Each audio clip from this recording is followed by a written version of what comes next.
But the magic of MTSS is really about when you bring all the different experts to the table, the school psychologist, the counselor, the teacher that has that student, the parent, like all of that different insight, you start to form the whole picture, right? It's instead of a 2D picture of a student, you begin to have a 3D model.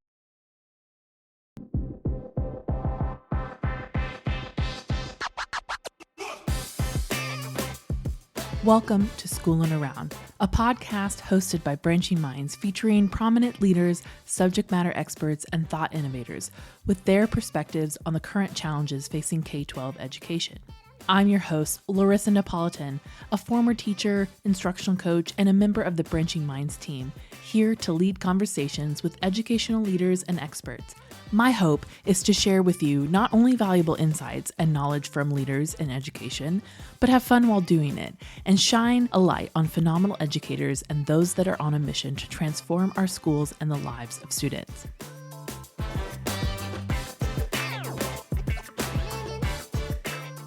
Well, hello, everyone. Welcome to another episode of the Schooling Around podcast. If you're wondering, who is this? Then you're entirely correct because this is not your podcast host, Larissa Napolitan. But fear not, Larissa is here with me. Say hi, Larissa. Hi, still here. Still here. She has not Yeah. been kicked out. But my name is Melanie Gonzalez. I am from the marketing team at Branching Minds. And the reason why I'm here is because you are all celebrating the first year anniversary of this podcast. Woohoo! 1 year. I can't believe it's really fast. Like, I feel like we just started, so it is fun. Everyone, welcome and congratulations. You're in celebration mode right now. And we wanted to do something special for you that are listening and for this special podcast. So, talking about things that are great and celebration, I was wondering, Larissa, I wanted to ask you before we dive into today's episode a fun question about what is the most valuable item that you've stumbled upon recently? No, you cannot say the Schooling Around podcast. No. Um, and then who did you tell first and why? Maybe. I don't know. Oh, here's the deal. You share yours because while I kind of like think Okay. through the things that I found valuable. So for me, this was literally a couple days ago. Don't laugh, but I was at a playground, obviously with my daughter, and I found a yo-yo like on the floor. And I was like, "Oh my gosh, this is an antique. Like, I need to grab this, and I need to I need to show her."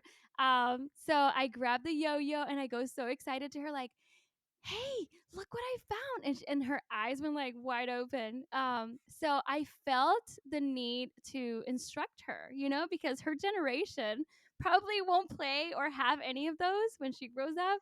So I found that to be the most valuable item that reminded me of my childhood.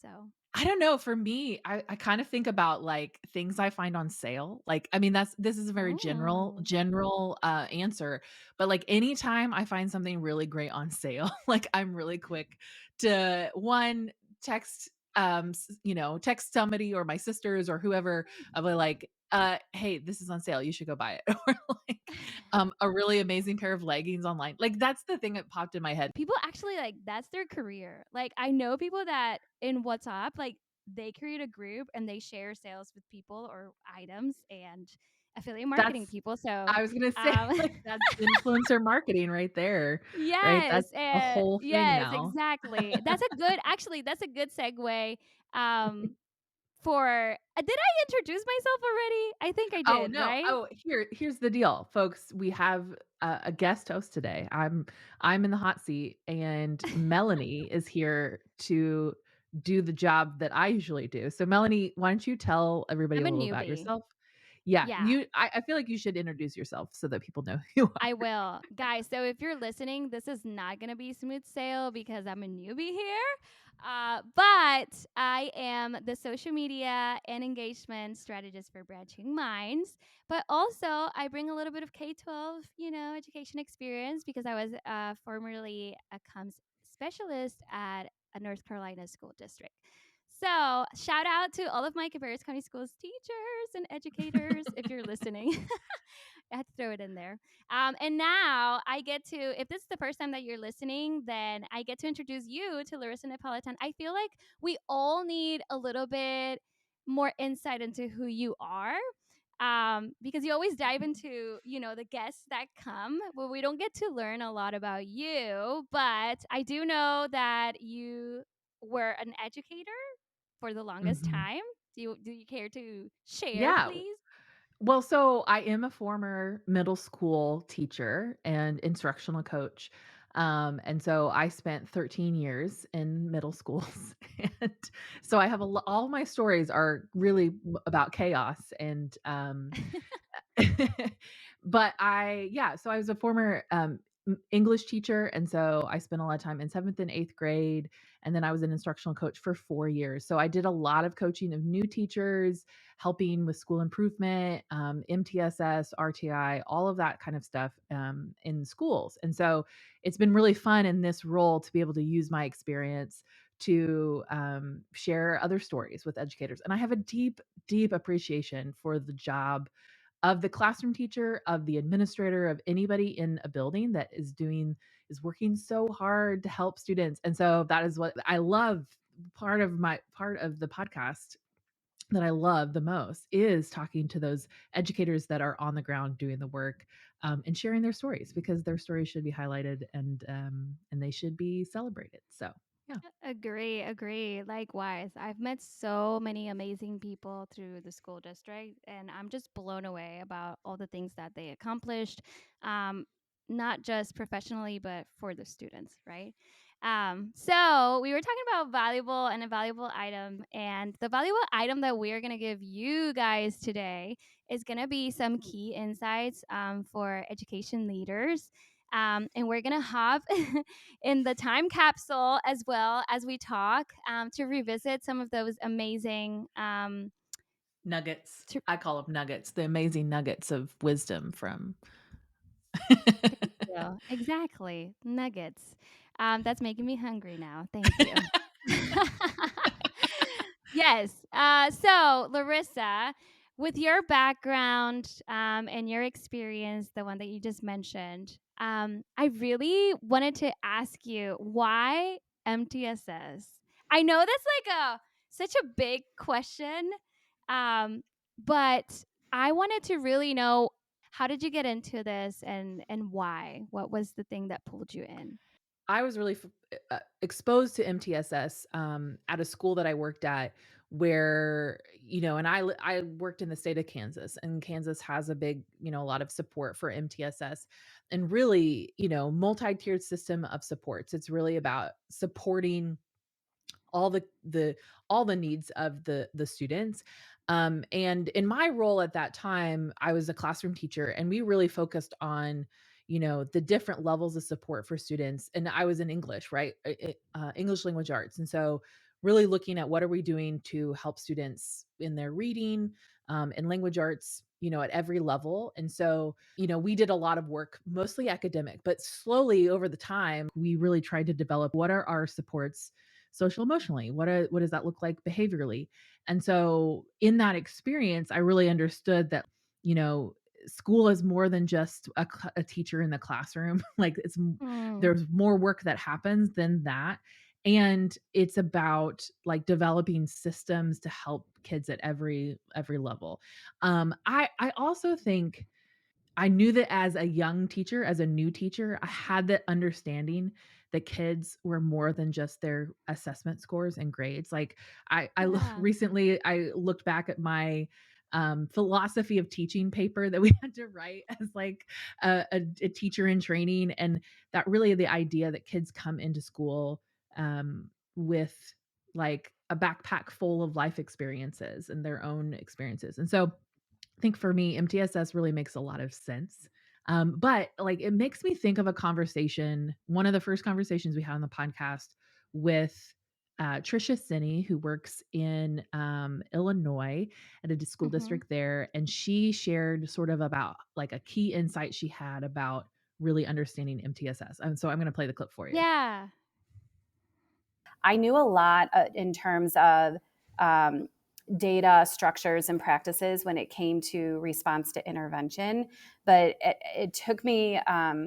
I think the new aha was really just seeing how beyond intervention MTSS is, and how impactful your preventative and proactive approaches at your core really need to be.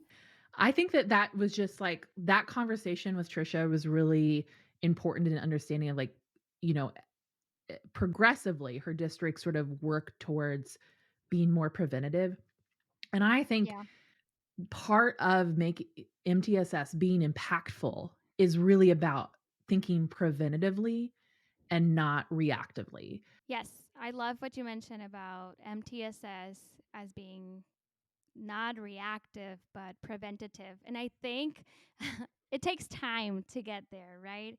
It gets time to kind of fix that mindset of MTSS and seeing it like that.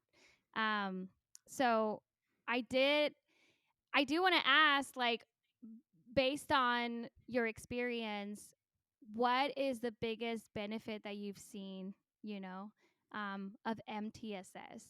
I think with MTSS, a big benefit is the fact that it addresses the whole child, right? Like, and I was in a core class. I was a core class teacher, and I understood that like my students would not care about writing an essay if there was something else going on in their life or if they had another big need.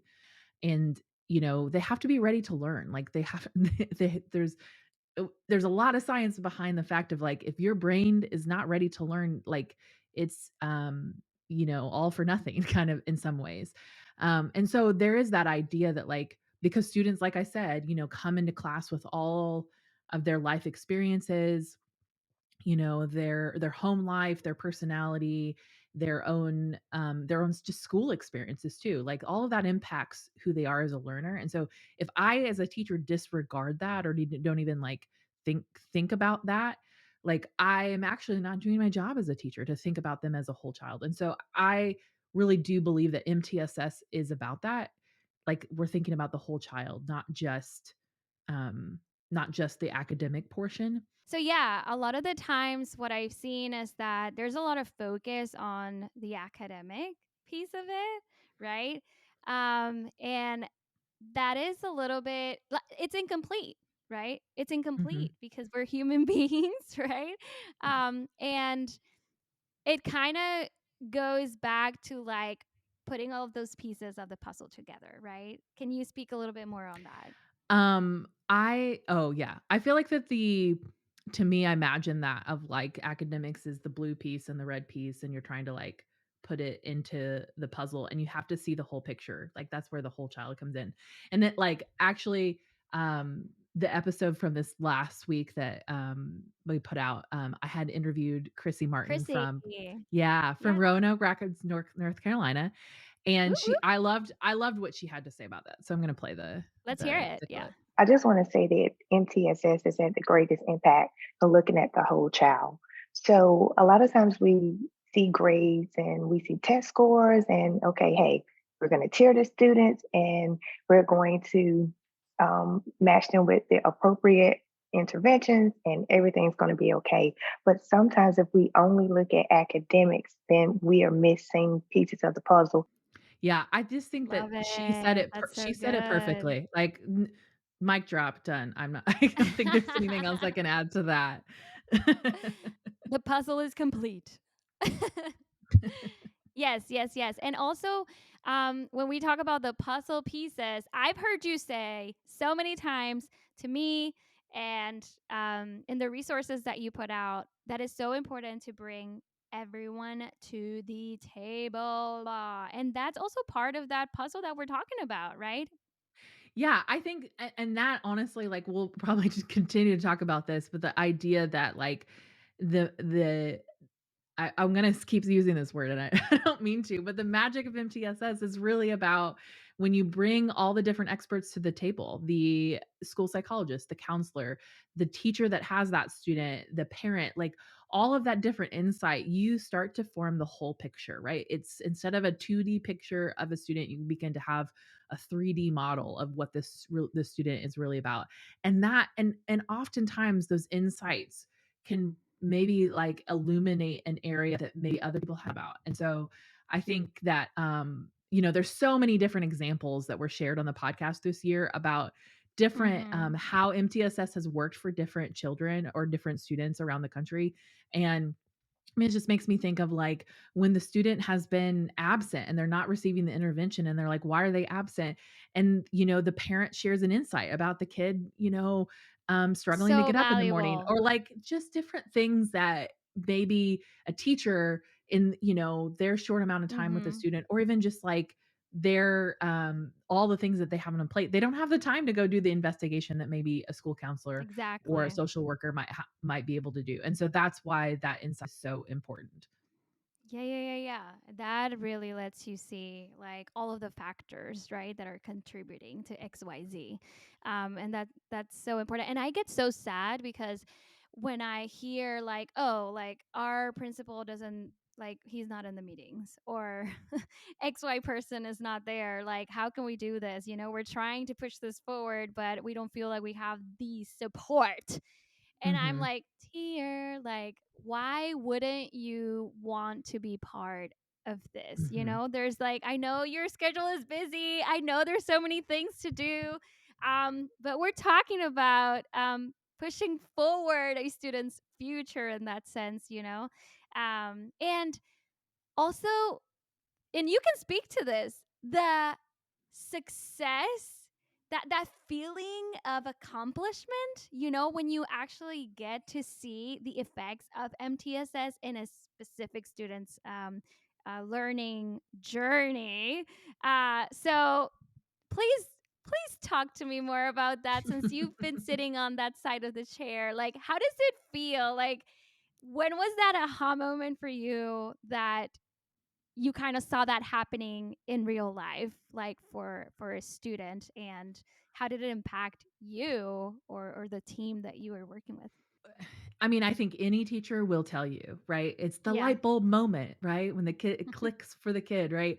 But like for myself, I think about I one year had a group of English language learners in my classroom and Hmm. was I made a, I started to get the training to be an ESL certified.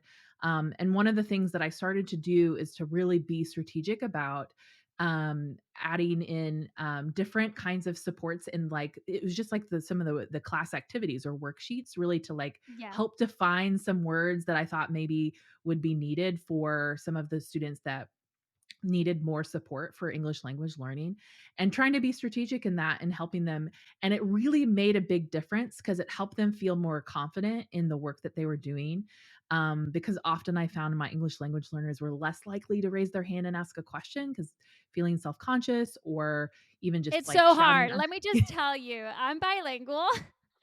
I am originally from Puerto Rico, and it is so hard. There's so much to do with confidence, even if you have the knowledge, right? There's so many mental things involved in that transition as well. But yeah, yeah. Yeah. Keep going. Well, Sorry, and I had to I was interrupt. no, no, no, I appreciate that, but I was just thinking about how, like, in just that differentiating the learning and that, like, that Hmm. was just tier 1, but, like, being very clear about, if there was a group of students in that class that needed more targeted support, like, oftentimes I would do small groups, and so, like, that's how I saw sort of the impact of doing the work to really target the support for those specific students. That work, like, made me feel so much more confident about helping students. We are talking about, like, sort of the efficacy that you feel like when students start to latch on to a piece of learning, make the progress, and kinda move forward. That's huge, right? And, I mean, I know, like, an episode recently, Angie Waverly from Nebraska shared about, like, how teachers feel the effects of like when a student meets a goal or is more successful because of a targeted intervention. Let's play it. I want to hear it. I think that when you think about those students, it's also what those stories do to the efficacy of the teachers that worked with them. You know, once a teacher works with a student as they change their life, right? As they build a life skill or as they achieve an academic goal that they didn't believe that they could, then the teacher builds the efficacy that if I can do it with one student, I can do it with any. I call that reverse Uno. Like what you're doing to someone, and then it comes back, and then you're feeling it too, for your own professional journey, right? Yeah. It's like when you give to other the gift of giving, right? Like Uh huh. No, that's true. That's true. You're completely right. Yeah, it just impacts their performance, I would say, as well. Just knowing that there's a higher purpose that's being like fulfilled, right? Mhm. Well, I mean, I think that that's the fulfillment. I mean, that's the reason that Mm-hmm. educator a lot of the reason that educators do the work that they do is because of that.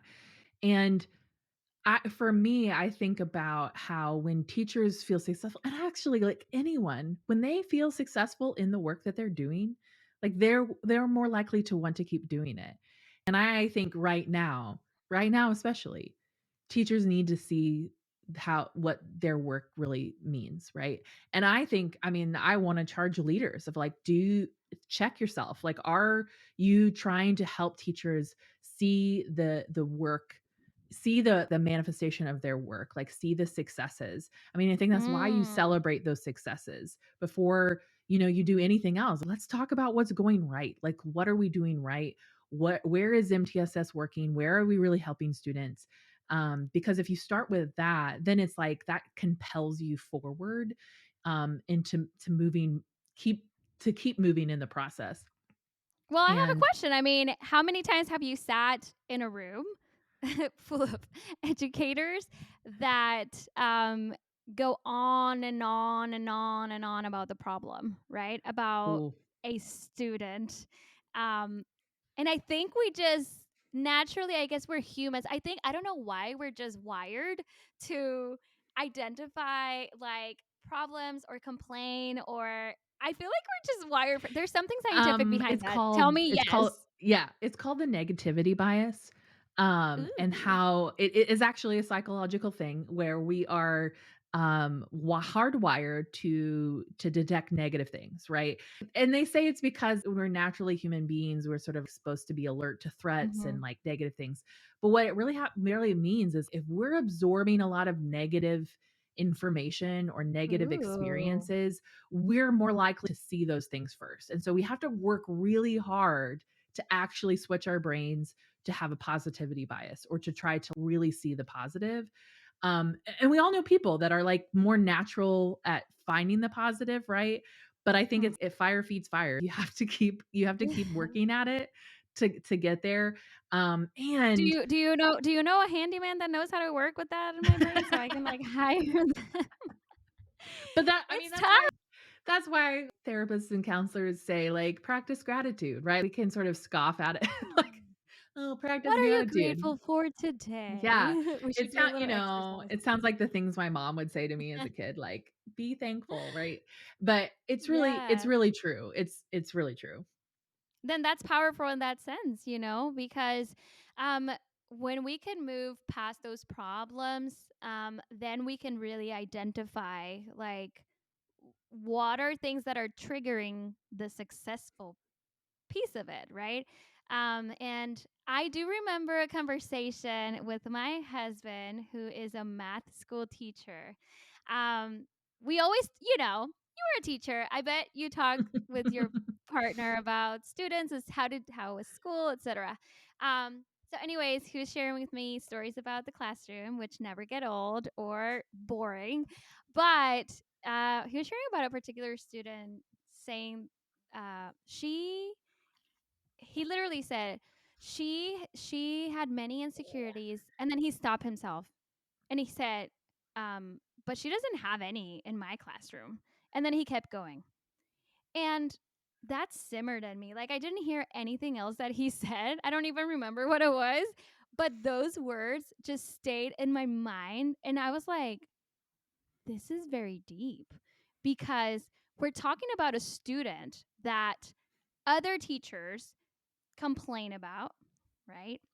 Find disrespectful, have behavior problems with, have to write referrals for, etc.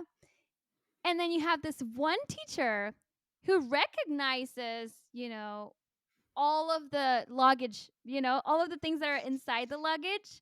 But Mm-hmm. once this student steps into that classroom, that student has the tools that they need to do the work and to be the student that they want to be. And Yeah. that to me was mind blowing. So what would you say, for people that are there, like in that position, either like in the middle of feeling those negative vibes, or that in their mindset, like the negativity has taken on, Mm-hmm. which we already mentioned is normal, people. Okay, Yeah. don't feel bad. Well, I mean, here's the thing. I can't be I'm not unrealistic that I know that Yeah. there are a lot of different kinds of problems and challenges and obstacles that educators, schools, administrators are dealing with, right? It is a very hard Mm-hmm. job. There's a lot of hard about it. And so I think that the important thing is to like embrace the reality of like where things are at, but also to like be strategic about doing the work. And honestly, I'm not saying this to the educators. I'm also saying this to the leaders, right? Like part of Yeah. the job of a leader is to really set the tone and culture for the building. I mean, there's so much out there about how powerful that building leader is for the culture of the school and the Mm. work that the leader has to do to really like set the example of like looking for the strengths of a student and like talking about the student in a positive light. For me, I've always been a firm believer of like the way that you speak about the students is a reflection of what you really believe about them. And so like being very Ooh. careful Wait, in the say that language. again. Say that again. I need you to say that again. Say it So again. the way that you talk about students is a reflection of what you really believe about them. Like if you are first to spot the negative things, then you don't really believe that student has potential or that the student can't really overcome the challenges that they have in their life, right? And I mean, it is possible, it is hard. Oftentimes some students come in with a lot of things, a lot of challenges and barriers to learning and to Mm-hmm. being successful. But like when you give in to that belief, like that means that you are part of the barrier, right? Like them making you believe that like can have possibility. And so like and it is really hard for teachers. And I've been there. I've been burnout and been in the position where I sort of give in to that negativity.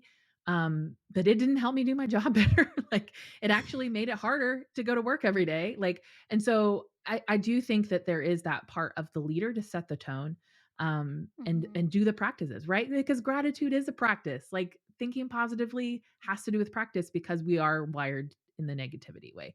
Starting with the strengths of the Starting with the student, strengths. starting with the strengths of the school. So, but it makes me think about like, so in episode 13, we talked to Trudy, our Mm-hmm. wonderful Trudy, MTSS Wonderful. marketing, or she's our content manager, but she's a school psychologist, restorative practices trainer, and she has such great insight about behavior.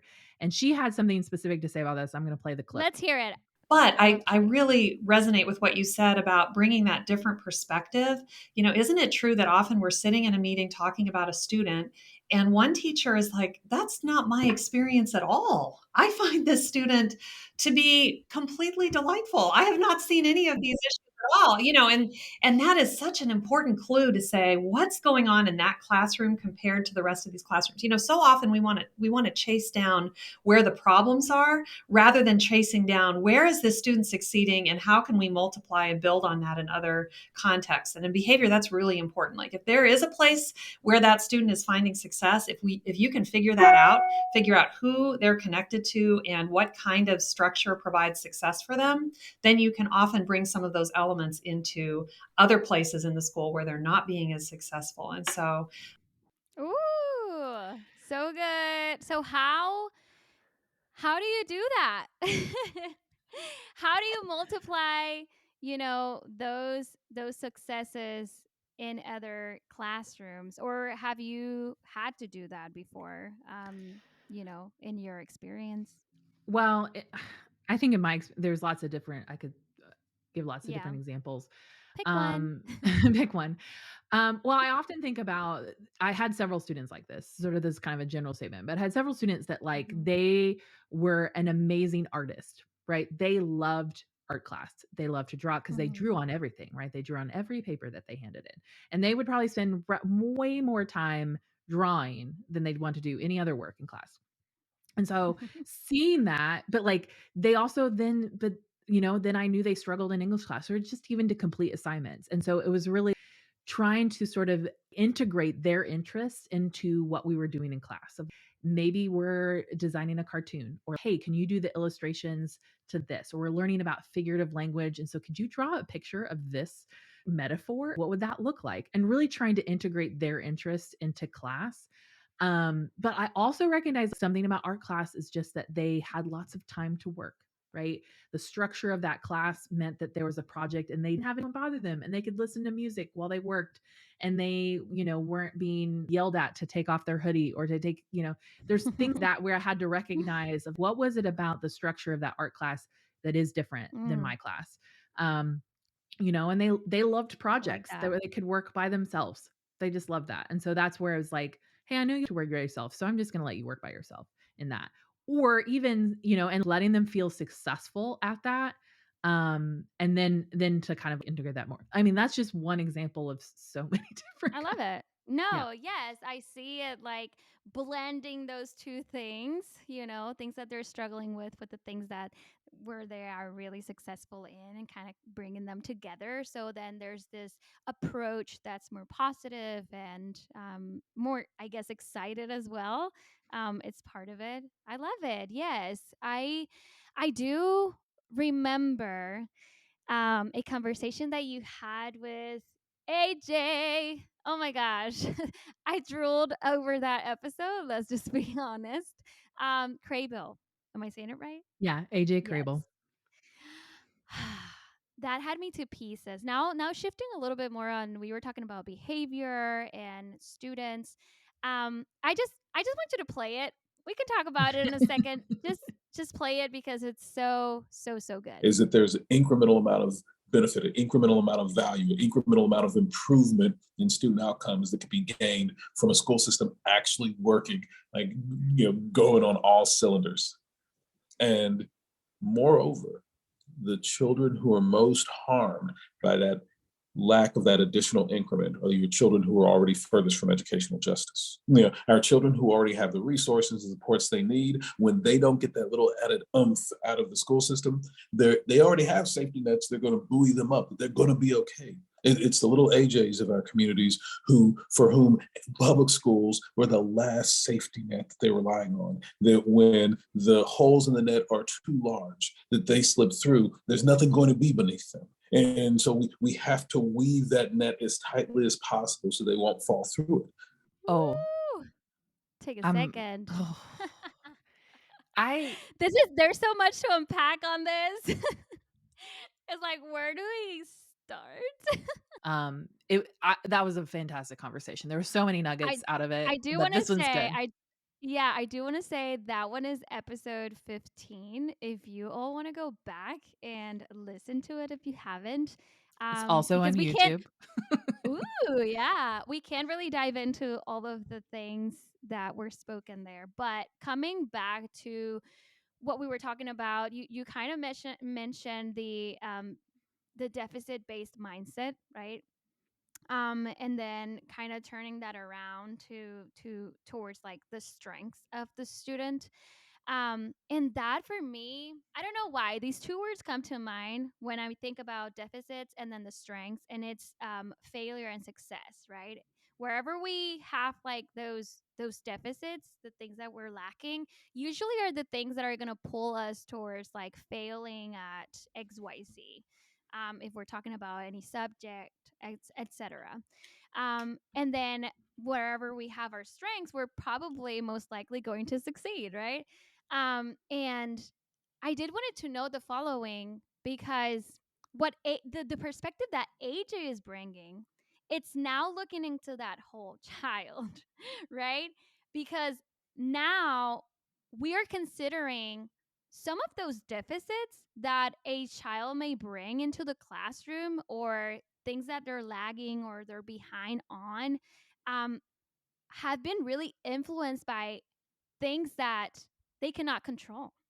They're out of their control. Now, when you throw that curveball, right, when we're trying to think about this correct mindset, um, it really hits deep, right? Because we're talking about students that might come to school, but they didn't necessarily. For just to give the example, like they are in poverty. I worked in a Title One school, and um, they're in poverty, or we're talking about students that um, a lot of the stories, of or the situation of the students that I served was, like mom wasn't home. They didn't get to see mom or dad because, first of all, there was only one parent that lived with them. That's the first thing.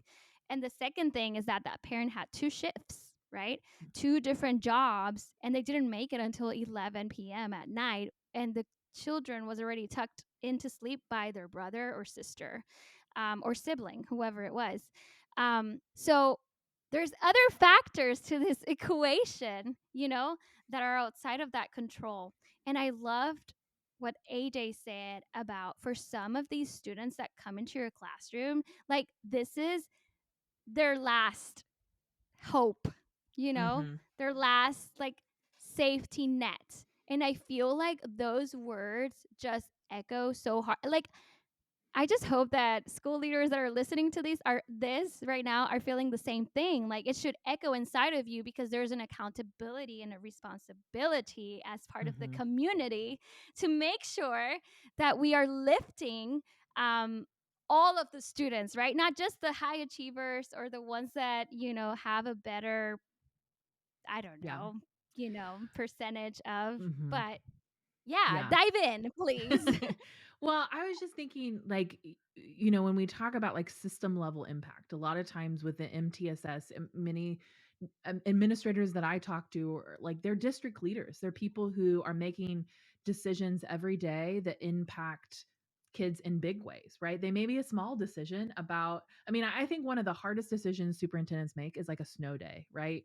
They're deciding on whether to call a snow day or not, right? And that decision, it could be great for some and it could be not great for others, right? But it impacts Mhm. people, and it's one decision they make of so many, right? One um tiny, One tiny tiny decision, decision, right? about to call a snow day No, or not, and no, I don't want to you're call that a right. tiny, No, no, no, but no, no, but yeah, I know it's a big decision, and trust me, parents are vocal about it because I had to right, manage the comment yeah, section of those posts, but I and think trust me, yeah, they'll let you know how they right. feel. Oh my gosh, yes, I know, but, no, no, no, I understand what you're saying, like, it seems simple, right? Mhm. It seems like a simple, and a lot of the times that's what I saw, Larissa, in the comment section. The way that the parents communicated was like, but why?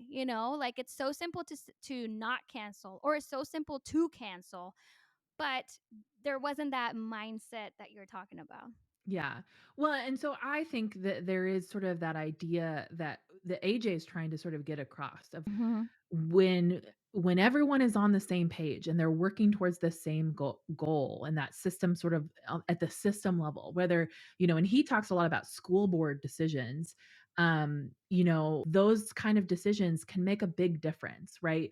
Whether to continue an after school program, or adopt or create a tutoring thing, like some of those programs, whether to have middle school sports, that's a big deal, in places that kids depend on those kind of activities to help them be excited and motivated to school, right? Go to school. And so I just think that that idea of like, when we are thinking at the system level, really to be thinking like, how does this decision play out for the little AJ at school, right? How do these decisions?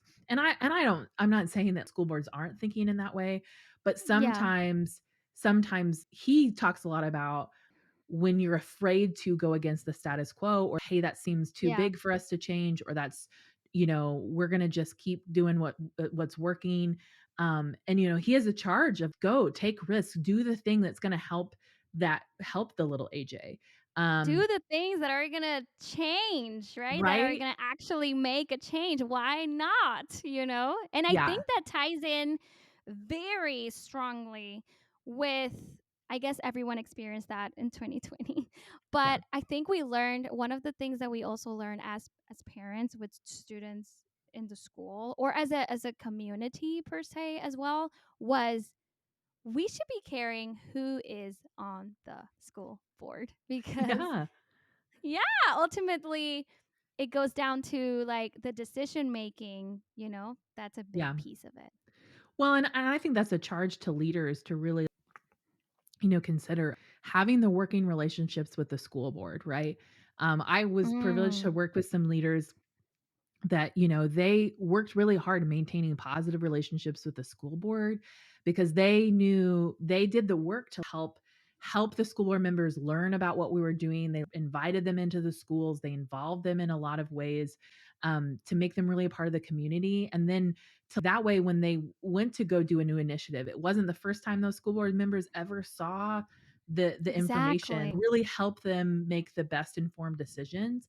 And I just think superintendents, district level leaders can do that work. And I just saw the positive results of that, and I've always kind of admired of, yeah, that was kind of that's the right move to really make sure that you are working together with your school board. Um, it's so simple, and this is just a perspective from the district if anyone is listening, but or sorry, for for school leaders like within the school, my perspective from a district level, um for us it was as simple, and it's really not that simple, but as simple as starting to include your school board members in your invites to community events that you do at the school. Well, and I think that kind of plays into that system level change and how that happens. And how we can do the work to, I mean, that honestly, that's a little bit where you're going to start to get the buy-in or like the trust of those school board members when you're inviting them into what is happening in the schools, you Buzz, know. buzz, buzz, buzzword. You just hit the buzzword.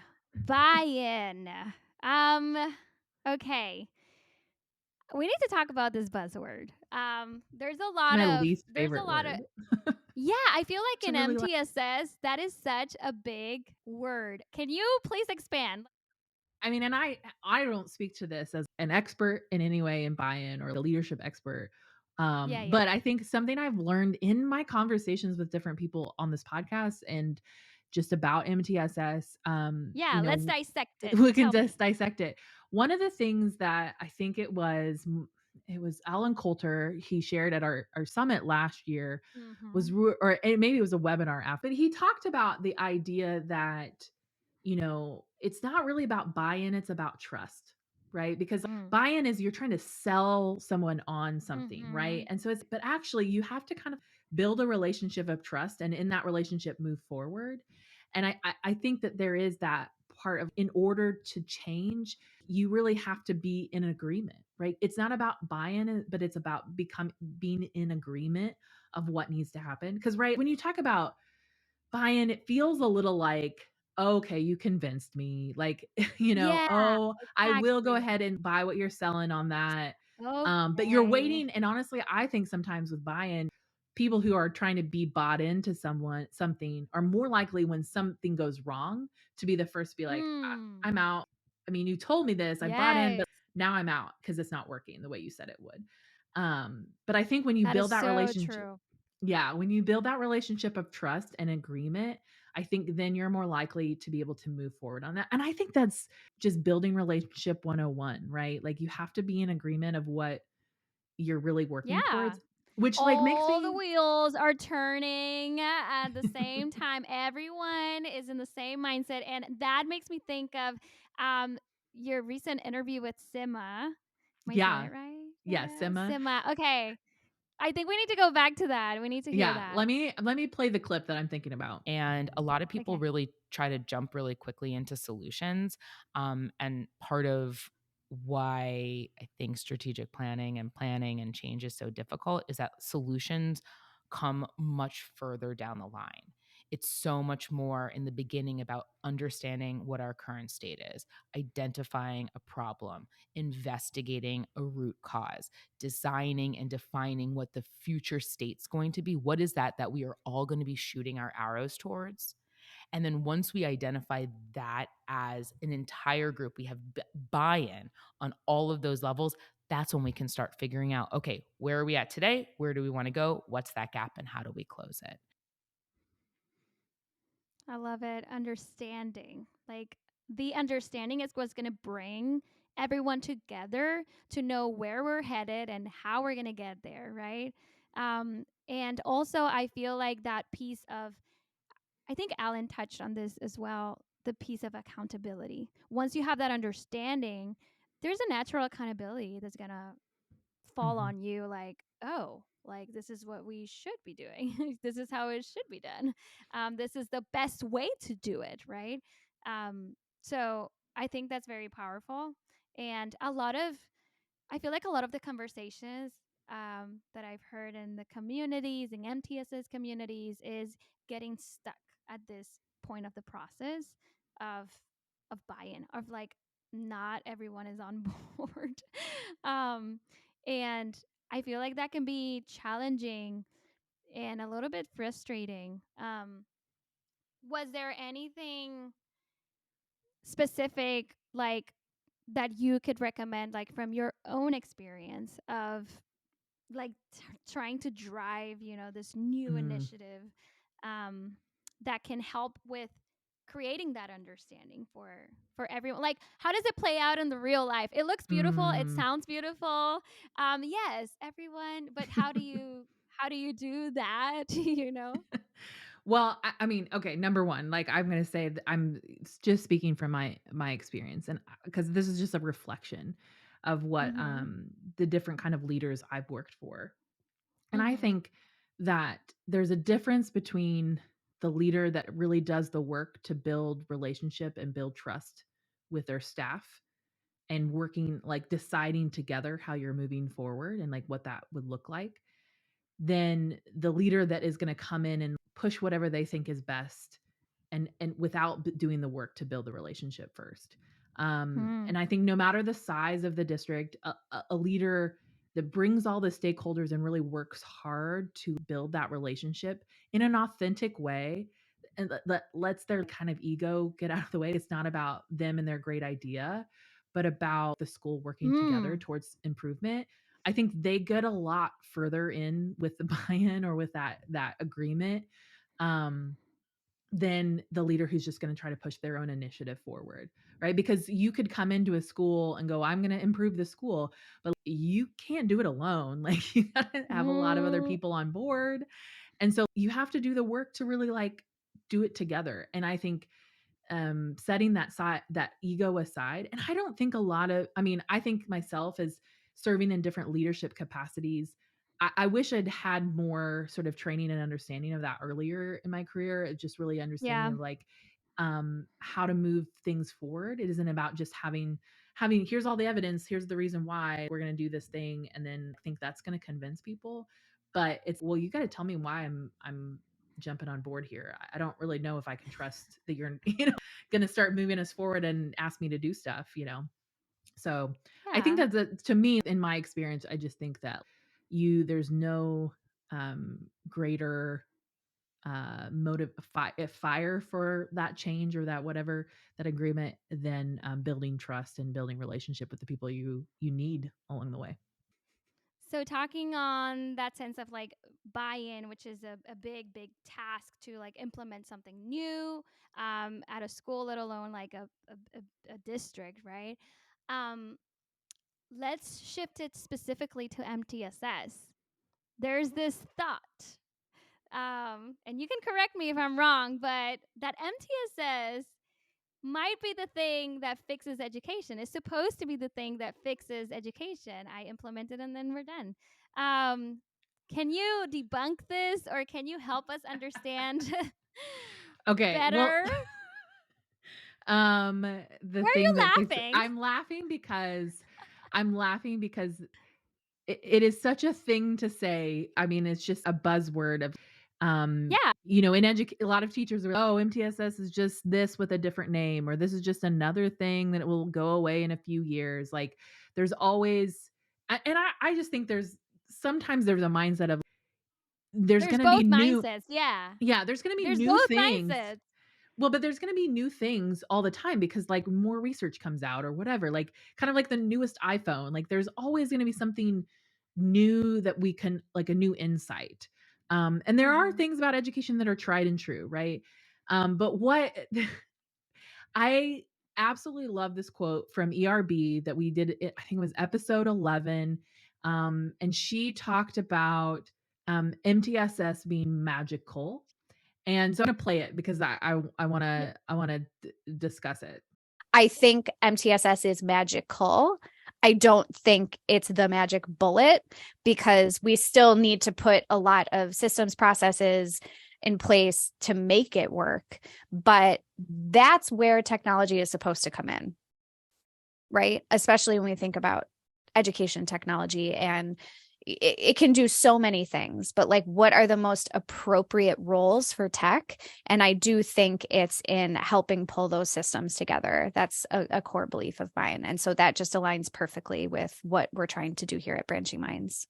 I think that quote just about how MTSS is magical and not the magic bullet is really key because like if MTSS if it's implemented with fidelity, right? If you are having Mhm. all the stakeholders at the table, if you are sort of like, 5 years into implementation, if you're fully implementing MTSS to this full capacity, it can be magical to see the impact of that. But you have to have that patience to get there, right? There has to be a level of like, we're going to do what we can. Patience in education? Wait, what? Who are you Okay. talking So to? I say that with the mindset that students have urgent needs, right? I have that like we have to continue to move forward. And so the Mhm. idea there's only so much educators control. Only so much that leaders can control. We deal under the thing of policy and all of that stuff. And so Mhm. but that idea that when we're moving forward to using MTSS in its full capacity, more and more magic can happen, right? It's magical, but it's not going to be the thing that is like fixes things immediately, right? Because we're still Yeah, human it's not beings. a one and done. Yeah. And and I have to say this because I think ERB says this in her quote, just the idea that when you pair that with technology, that is even more powerful because MTSS itself is very cumbersome, very cumbersome. There's schools all over Yes. the country that are doing it with red and green folders and passing things along and using spreadsheets and all this different stuff. And so you need technology to get there, right? And there is technology out there that can help. And I think that there is a magic in leveraging the power of technology and leveraging the power of MTSS at the same time. But also bringing the reality, I feel like there's this perspective and like specifically like district of adopting a technology and thinking that it's gonna be a one and done. Like, yeah, it's kind of the same thing, but now with the technology piece, once we adopt this, all of our problems are gonna be solved, and that's all. But truly, that's when the work begins. Like, you need to put in the work, you need to build your foundation strong, right? Just to make sure that the system is working to its full capacity. But there's a lot of teamwork that and communication that is involved in this process, within the school and then also from the district, so no magic bullet, but definitely magical for sure. I think that there has to be a consideration of how can we make the job of the classroom educator, of the school leader, how can we make it just a little bit easier, right? In the day and Mm. age that we have, there is this sense that we can't ignore that technology can be an aid to us doing our jobs at a higher capacity and taking away some of those time consuming, cumbersome tasks that teachers may spend Yes. hours doing. And it takes away from that valuable instruction time that teachers have, right? Teachers only have so much time with students. Like that time should be maximized in the best way possible. Like the hardest thing for me as an educator was when I lost so many different instructional days to assessments or to different Yeah. things that I just felt like I'm losing time with my students. Like I need time with them in order to make the progress that I need to make. And you lose your passion when you feel that all of you do is this thing that is so cumbersome and it takes so long and it pulls you away from the things that you actually love about your job. Like you start getting burned, right? Thank you, Larissa. I feel like we've gathered so many key insights, especially for education leaders, decision makers, and anyone really that's truly involved in the MTSS process framework on a daily basis. And I did wanted to, before we go, I wanted to ask you because let's go back to the beginning. It's our, sorry, not yours. It's This is a group effort our, here. I know. It's our first year anniversary for the Schooling Around podcast. And I'm pretty sure that you have so many more great things to come. So, can you please give your listeners just a little peek into what's coming up in the new year? Well, to sort of wrap up this year, we're going to do some mini episodes in December. So be on the lookout. I know that December's a busy month, so we got some short episodes coming for you. And then season 2, we're going to like wrap up season 1 and we're going to start a season 2 in January. And we're going to talk about some of those topics that people bring up all the time, like Like what? like secondary MTSS. That is a huge topic that people ask about all the time. We're going to kind of Mm-hmm. dive into like adult learning theory when it comes to professional development and things like that. So we're really going to try to Yes. focus on just some of those topics, and finding experts to talk about those, to find educators. And we're going to continue to tell the stories of people doing the work on the ground, because I think those are so valuable, because it's so important to figure out what MTSS looks like in different contexts, Yeah. because no school is the same, no district is the same. And so it all kind of like, it's still the same kind of framework and philosophy, but can look very different in different places. So that's kind of what Well, I we're need to looking forward thank to. I love it. And I need to thank you for sharing your story today with all of us. And I hope to see everyone, well, actually, not me, but you. Larissa hopes to see all of you back here for the next episode. And Melanie, we'll be glad to have you back anytime. So, Oh, thank you. Thank you so much. well, thank you. This is fun. Yes. Bye, everyone.